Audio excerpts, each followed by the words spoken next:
Some people call these overpriced knockoff Vans, but to Ian Connor, they represent one of the core philosophies of his existence. So why is REVENGexSTORM so relatable? Seal, label, ship, package. It sounds easy enough, but there's only one reliable way to assemble your package.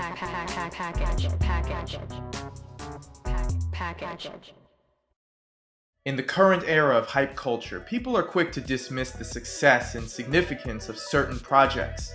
It's very easy to call Ian Connor's REVENGexSTORM sneakers as cheap imitations of the Vans Old Skool. It's easy to say that they're only popular because of Ian and his circle.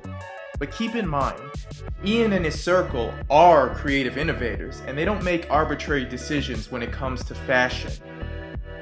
Ian has stated that REVENGexSTORM is based off of NIGO and A Bathing Ape. NIGO took many famous shoes and remixed his own versions as an homage to fashion and hip-hop. He never claimed them to be the originals, and he never sought to replace the market with his product. He did a cover of his favorite pieces.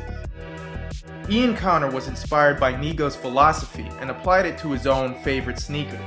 Many well-executed homage brands have existed, and they all rely on one key principle. They start with a familiar base and then add their own unique touches. The element of familiarity is most important when it truly resonates with the creator.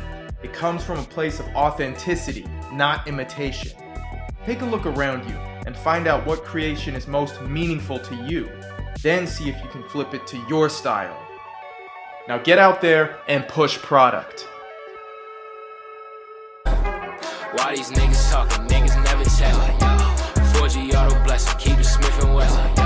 She gon' throw